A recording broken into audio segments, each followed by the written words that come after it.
In this class, we've explored the importance of presence in the classroom. We've looked at motivation, both intrinsic and extrinsic, and how we achieve those. But now we need to look at how can we prepare students to learn online. As more and more students engage in online learning, and we know the rates are growing daily, universities are looking for ways to ensure student success. Online learning certainly provides the ability to learn anytime, any place. And that's probably what's bringing so many students into this arena. Students experience technology glitches that interfere with their learning. They experience problems or not understanding the background of the content. They may have issues at home, work, family, other issues. So these are things that have to be taken into account.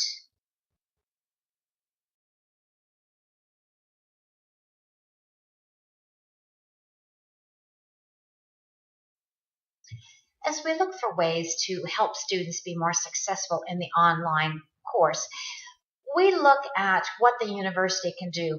And I've talked about support systems, which is really, really important. But the students have to be prepared to use those support systems. Many students say, I just wish someone would reach out to me and hold my hand and walk me through the course. Where do I find things? How do I navigate?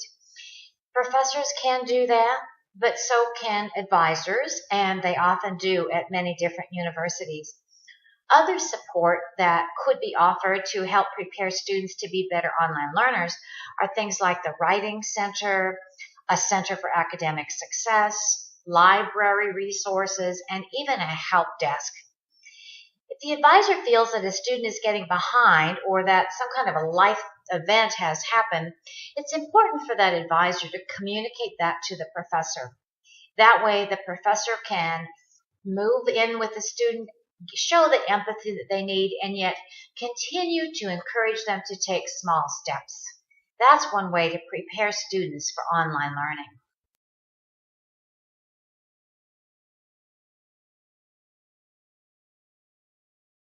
It's no surprise that online students often live lives that don't follow the typical college student. Many adult learners are single parents, they have full-time jobs.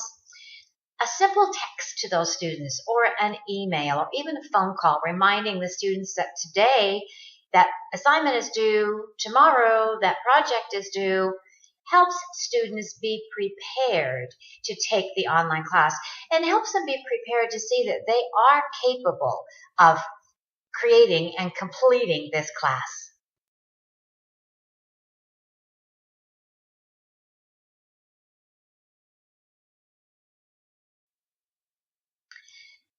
Being student-centered and having students understand what student-centered means also helps prepare them for the online learning.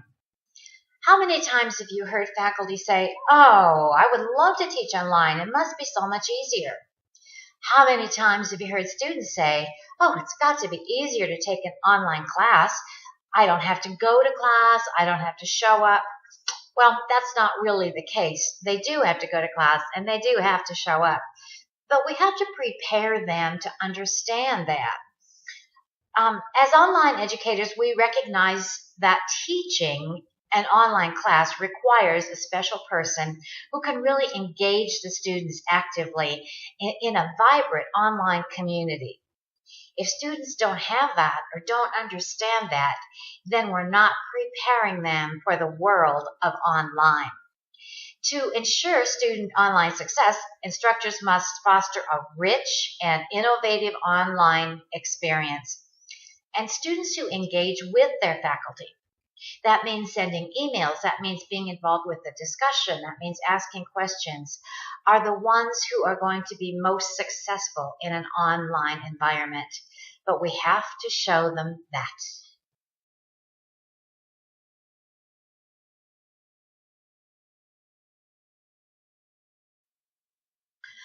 I think another good way to prepare students is with an orientation course.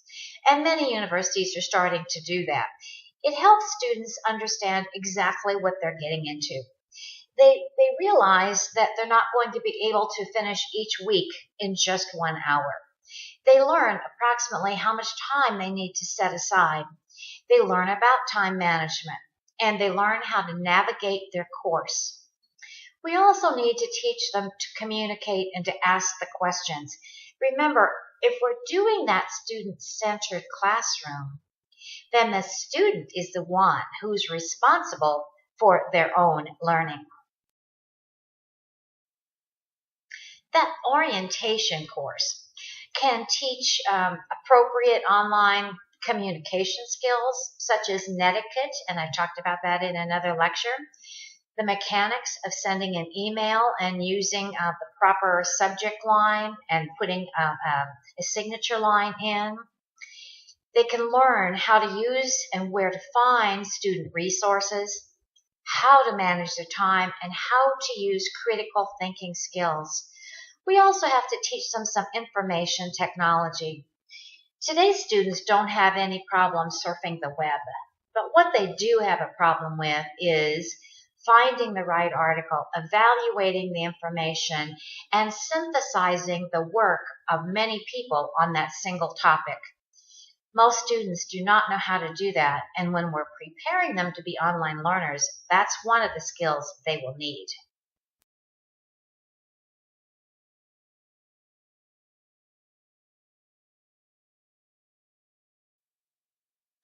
As we prepare students to learn online, we have to understand that our students are coming from a diverse background. They're going to have different prior knowledge, they're going to have different time management skills, and they're going to have different learning styles. So as we're developing the course and as we're preparing our students, we have to take that into account. And I always say that even if a course is developed to be online, so the students can study from anywhere, 24 hours a day, 7 days a week, we need to evaluate the content and how it encourages students to use the 6 E's of curriculum. And the 6 E's of curriculum are explore, engage, explain, elaborate, and evaluate. And then I would like to add another one, and I think this is what we have to do as people who are building a course, we're teaching a course, and that is the 6th one, or 7th one, I should say, the 7th one, which is excite.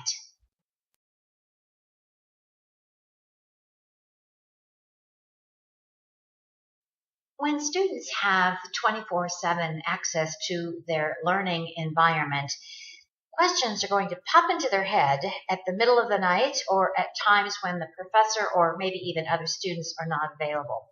So if we can provide simple answers in the course, like frequently asked questions, maybe developing a PDF to assist students with instructions, screen captures, handouts like that they can go to anytime, anywhere.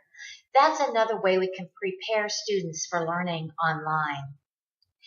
Helping students be successful is not difficult, but it takes consideration and it takes planning. The course materials need to be challenging and increase the motivation to take the next step. Professors also need to be aware they're teaching a diverse group of learners. Each student comes with different skills, different motivation, and they need to be challenged in different ways. So as we prepare our students for online learning, these are some of the things that we need to take into consideration.